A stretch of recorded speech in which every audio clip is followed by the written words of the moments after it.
talk about how to get amazing answers to questions that you may have. Because I get a lot of questions on a daily basis, and I do appreciate it.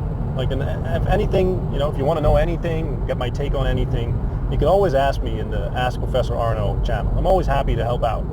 But seeing the quality of most of those questions compelled me to record this audio and talk to you a little bit about how you're going to get the best quality of answers. Because what most people don't seem to realize, is that the quality of your answer depends almost solely on the quality of your question. Now, obviously, it also depends somewhat on the guy that you're asking. Like, if you're going to ask your dog life questions, you might be disappointed by the answers. But let's say you pick the right person to ask a question. If it's a good question, you're going to get a good answer. Now, the shadow side of that is that if it's a shit question, you're going to get a shit answer. And I get a lot of those in a day. Like, I get questions like, "Hey Arno, how do I make money fast?" That's a shit question. I'm going to tell you why. But it's usually I answer with a shit answer, which is, sell your kidney. That's a great way to make money fast. It's not wrong, by the way. You can sell your kidney, make a lot of money fast. Wouldn't recommend it. That's something else. But you asked me for a quick way to make money? Well, that's it. Could also have said rob a bank, but rather not, set you on an illegal path or something. That's not my style. Not that organ trade is legal, I think, but never mind. Doesn't matter. Anyway, let's go over some of the things that make or break your question. And one, like the first point that I want to cover, is that a lot of the questions that I get lack clarity. And that is because you're jumbled in thinking. Like, you're all confused and there's a lot going on. And instead of thinking it through and forcing yourself to come up with a clear, concise, whittled down question, you just dump everything on the page like a brain fart. It's like a diarrhea of the mind. You just plunk everything in there, not in order, got stuff in there that doesn't belong there, got one of the other things that always happens is people don't use periods or commas or line breaks. I get those questions a lot, and immediately, just by looking at the question, not reading anything, I can tell this is going to be shit. Because it's like this massive dump of verbal diarrhea without any attempt at making it readable.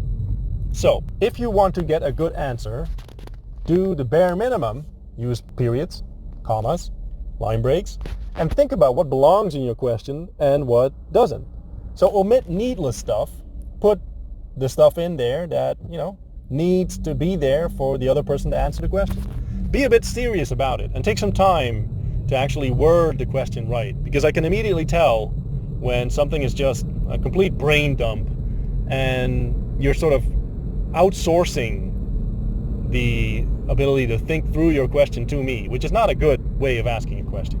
So number one, be clear, clarity. And number two is we're going to need to work on your ability to be empathetic. So what I mean by that, because I get a lot of these autistic questions where the guy asking the question is somehow convinced that I know exactly what he does in life, what is going on between his ears, what his circumstances are. I know all the details that he knows as well. And he's asking me a question where that is extremely dependent on knowing all that stuff, and I don't. So if you're going to ask a question, before you click send, for a second, think about the other side reading the question and realize that he does not know you, does not know most things about you, doesn't have your background, doesn't know what's going on between your ears.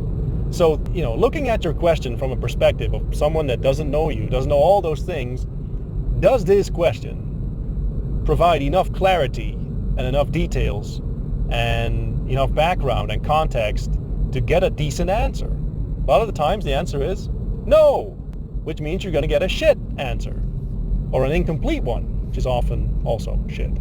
So include enough detail, enough context, enough background without killing the listener, like with unnecessary stuff. Like, you don't have to start by saying, yeah, well, my great-grandfather was a whale hunter, and in 1759 he made a necklace, and we don't need to know all that stuff. It's on a need-to-know basis, but take a minute before you send it off and realize, like, is this actually an answerable question by the reader without him having any more context than what I'm giving in this question. So that's 3.